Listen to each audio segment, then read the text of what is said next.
Nós, como já havíamos anunciado, nós vamos agora trazer a participação conosco do doutor Alexandre Ateniense. Doutor Alexandre, ele é advogado especializado no direito digital. Com ele, nós vamos conversar justamente sobre a difusão de notícias falsas utilizando aí as redes sociais. Doutor Ateniense, mais uma vez, muito obrigado ao senhor pela atenção. O senhor sempre tem com a nossa emissora. Boa tarde para o senhor e um feliz 2021 para o senhor e toda a família, doutor Ateniense. Muito obrigado, Walter. É sempre um prazer redobrado estar atendendo aí aos convites da Rádio Justiça e retribuo os votos. Desejo um 2021 pleno de saúde, paz e vacinas, né, Walter? Com certeza. Porque o negócio está precisando. Com toda certeza, o senhor falou muito certo. É isso aí. Mas, doutor Ateniense, o nosso assunto é justamente esse, né? A questão da difusão de notícias falsas, que se fala aí em fake news. Pois bem, se ouve muito falar nisso em época de campanha eleitoral. E, claro, né, a campanha já passou e continuamos falando a respeito deste assunto. Afinal, a nossa legislação, existe legislação brasileira que pune quem difunde ou quem realiza essa prática de difundir notícias falsas, doutora Ateniense? Veja, o ato em si de difundir notícias falsas não está textualmente, expressamente existente na nossa legislação. A legislação eleitoral ela é um pouco mais avançada quanto a isso, mas a legislação, por exemplo, na área civil, penal, a gente não tem a tipificação, do mesmo jeito que a gente não tem uma tipificação para dizer pedofilia é tal coisa. O que a gente tem, na verdade, é que analisar sobre os aspectos jurídicos as consequências que este ato de distribuir notícias falsas teve, o dano que foi alcançado.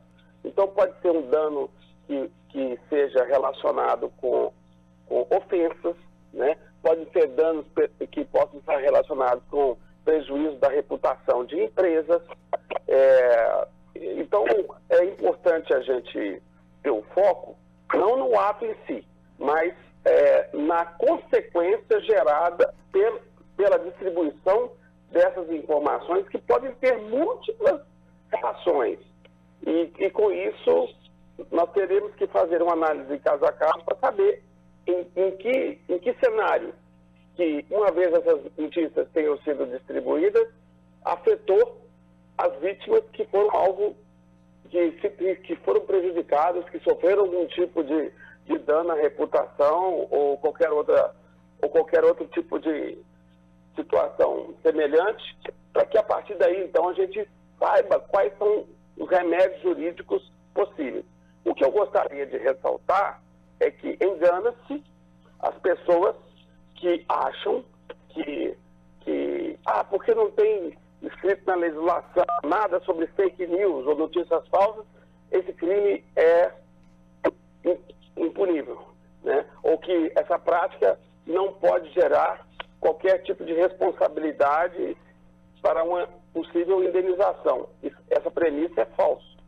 A gente sabe que a maioria das pessoas que distribuem fake news o fazem porque acreditam que a tecnologia propicia um falso manto de anonimato, sobretudo quanto à autoria.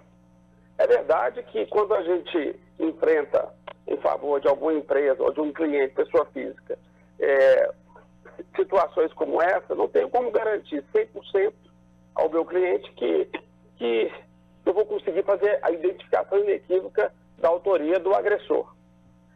Porém, numa escala de 0 a 10, eu poderia dizer que em 8 vezes a gente consegue fazer essa identificação de autoria. Uma vez identificada a autoria, aí nós vamos passar para uma etapa seguinte, que é fazer o estudo sobre qual seria o remédio, que pode ter, inclusive, dupla repercussão. Isso pode originar a possibilidade de uma ação na esfera penal e outra na esfera civil. A esfera penal, se for caracterizada a prática como algum ilícito, como, por exemplo, eu falei, algum tipo de ofensa, calúnia, injúria, difamação. E no civil, o foco é outro. Seria dimensionar os danos causados por essa divulgação de notícias falsas e daí pedir a responsabilidade civil e o pagamento de indenizações correlatas. Agora, na opinião do senhor, doutor Ateniesi, faz falta ter uma lei específica sobre este assunto que nós estamos aqui abordando? Ou seja, o Congresso nos deve realmente uma lei específica em relação a essa questão das fake news? Veja, eu entendo que o fenômeno da fake news não é novo. Eu fiz um estudo a respeito disso. Por incrível que pareça, desde a época do Egito antigo, já se distribuía fake news. O fenômeno não é novo. O que nós temos agora é um cenário diferente, onde as fake news se propagam pelas plataformas digitais. E com isso, o mesmo procedimento se repete, mas com a potencialidade do dano muito maior. Então, eu acho sim que poderíamos ter uma situação de agravar, de potencializar, uma vez caracterizada a potencialidade do dano, uma vez que essas fake news viralizaram, por exemplo, nas plataformas digitais, o dano será imensuravelmente maior do que a divulgação no mundo presencial. E por isso eu acho que as penas deveriam ser mais severas, ou seja, se houver uma ofensa nas plataformas digitais, no meu entendimento, eu acho que as penas deveriam ser mais severas pelas responsabilidades que isso alcança em relação a potencial. E também em relação à indenização, talvez não precisa ter uma legislação específica, que hoje já existe. A responsabilidade civil que permite a ação indenizatória, mas que os magistrados, ao analisarem os casos em questão, tenham a sensibilidade de entender que, muitas vezes, alguém, vamos dizer assim, que a gente chama hoje de um digital influencer, né? Um influenciador nas plataformas digitais. Se ele começa a fazer fake news, consequentemente, isso pode causar uma potencialidade de dano maior, porque ele tem milhões de seguidores e, consequentemente, isso deveria ser sopesado para poder dar uma punição mais rigorosa em termos de indenização.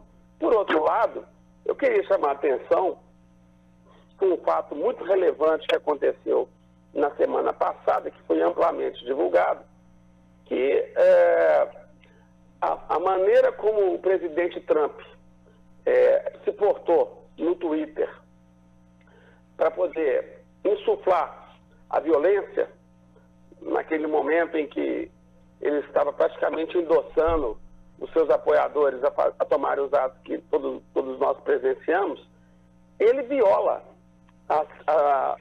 os termos de uso do Twitter. E, consequentemente, o Twitter, num gesto, ao meu ver, totalmente correto, independente de estar se tratando da pessoa mais poderosa do mundo, simplesmente fez cumprir o termo de uso de serviço da rede social e cancelou a conta dele.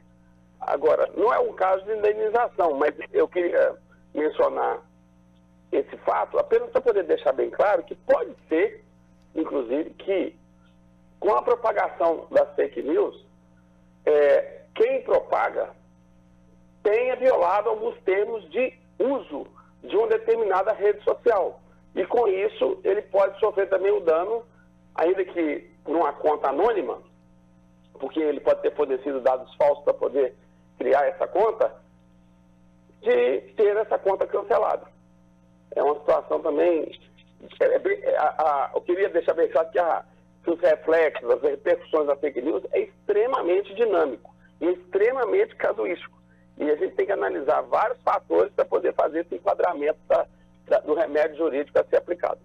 Essa questão justamente do cancelamento da conta, como o senhor muito bem citou, né, o caso do presidente norte-americano Trump, que o Twitter cancelou, portanto, a sua conta, ou seja, no caso, essa plataforma, ela pode, sem qualquer autorização judicial, simplesmente excluir, no caso aí, um suposto cliente ou um cliente de utilizar, portanto, aí essa ferramenta, doutor Alexandre? Pode, desde que ela deixe bem claro, porque aquele espaço é dela.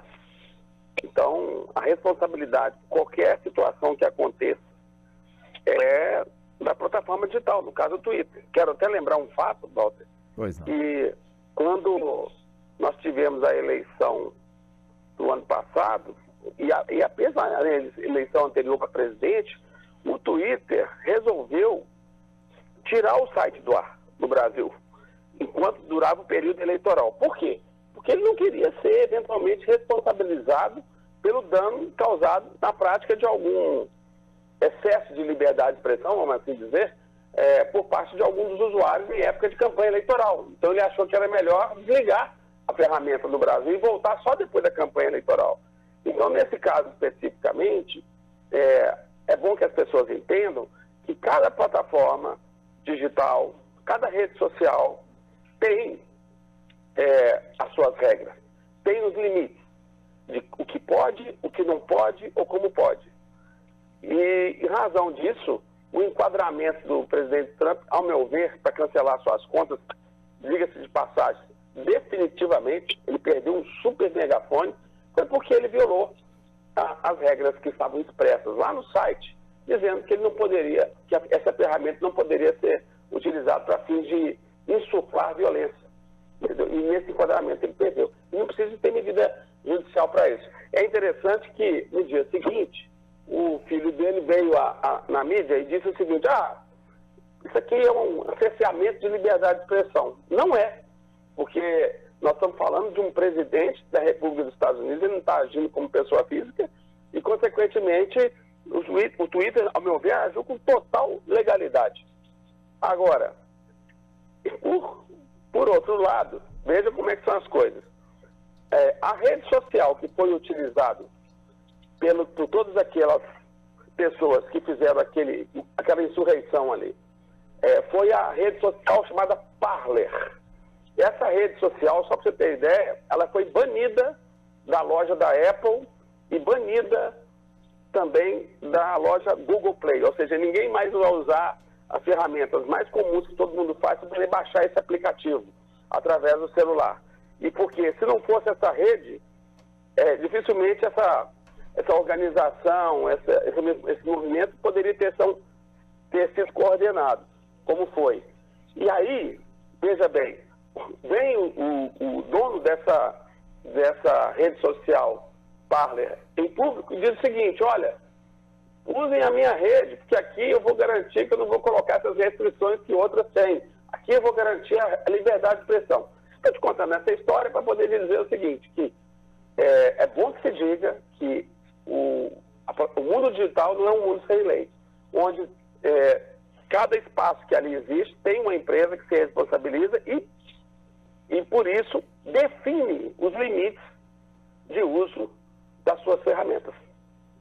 Entendo. Sobre esse assunto, doutor Alexandre Ateniense, a nossa produção está preparando uma pauta justamente para a gente avançar mais ainda nessa questão, né? Que é um assunto realmente recorrente, é um assunto que precisa muito de esclarecimento para o nosso público, e o senhor, como estudioso aí dessa matéria, já deixamos o convite evidente dentro da disponibilidade de tempo do senhor para a gente retomar este assunto, tá bom, doutor Ateniense? Com muito prazer, Walter.